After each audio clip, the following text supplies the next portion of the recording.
Song is, and you've done this before, this land is your land. This land is your land, this land is my land. From California to the New York Islands, from the Redwood Forest to the Gulf Stream waters, this land was made for you and me. You can sing that one. As I was walking that ribbon of highway, I saw above me that endless skyway. I saw below me that golden valley.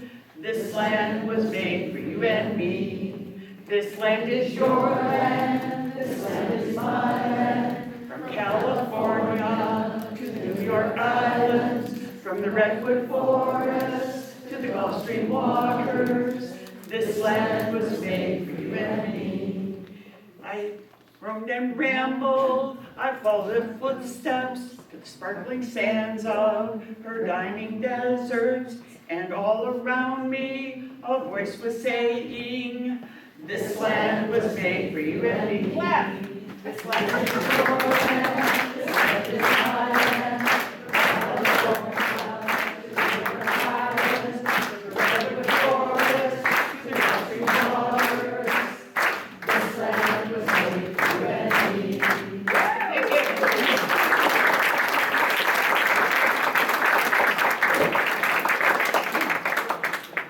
Thank you, everybody. That was really nice. Thank you, Christy. But I don't know how we're going to follow that, Pat and John, but I think we can do it.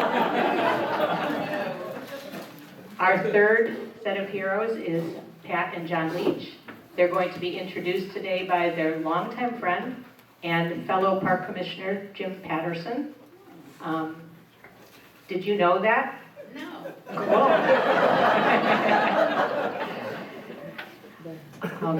So we'll let Jim take it from there. Singing's allowed if you want to.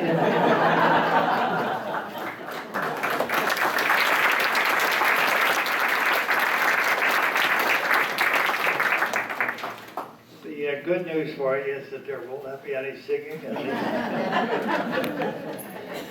Just a thought before Pat and John, I think Shelley said 7 years of Heroes of Conservation.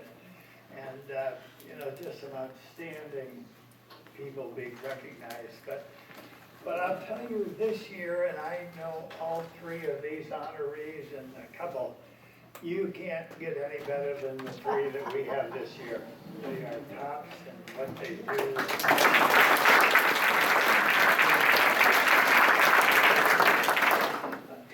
It's an honor for me just to be able to introduce Pat and John Leech as Heroes of Conservation this year, recognized. As I was wondering what to say, I thought the bio is going to be in the program, Barb told me, and I'm just going to talk to some of their friends and their family to see how they would characterize Pat and John.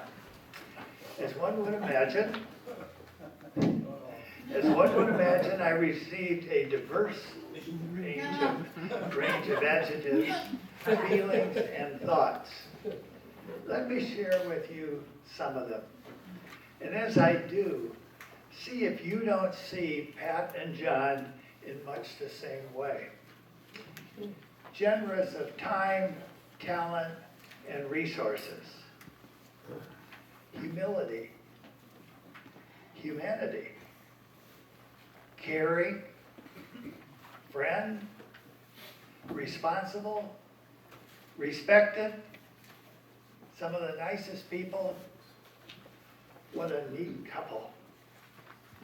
And this comment about Pat, or these comments, fun and perhaps with a bit of irreverence,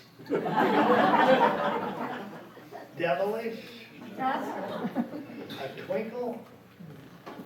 She could nail you. And a heart of gold. And John, equanimous. Now, I did not know what equanimous meant, but I had to look it up. But doesn't this fit John to a T, this definition of equanimous?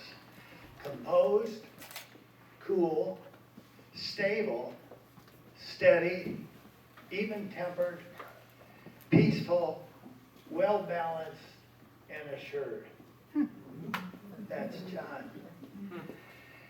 They were characterized as the kind of neighbors we would all like to have. A good neighbor. Think of all of that in that word that tells us about Pat and John. And this one, which we've heard, what you see is what you get. Isn't that true? Their legacy extends to their daughters and their families, their grandchildren, and to all of us. There are many, many friends here today. They are a model by their actions, but also how they live their life every day. The girls said that their mom would teach them to care for and respect animals. Family gatherings often meant walks in the woods or even just down the driveway with their parents pointing out the marvels of nature. Think of that, just down the driveway. They would use as a teaching moment. They the girls recall their dad always showing them that feeding the deer is a priority, and buying cat food for feeding the raccoons, which were named Ronnie, Rachel, and Ricky, as the raccoons waited patiently looking in the window of their home. For all of us, we are better people because Pat and John are our friends. We will always treasure that friendship. Pat and John, congratulations.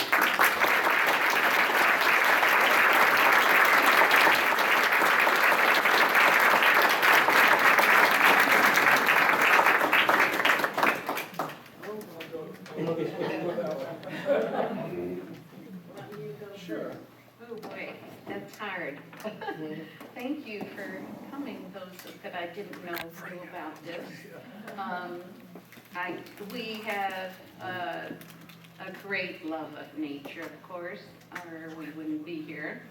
And I think that teaching our kids to be respecters of nature and to love animals.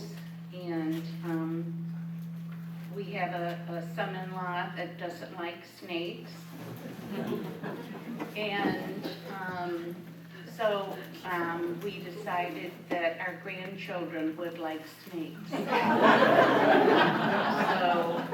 I remember at a family party at our house in the summer, and I was out on the deck with one of our grandsons, and there was a snake, a garter snake, on the bush.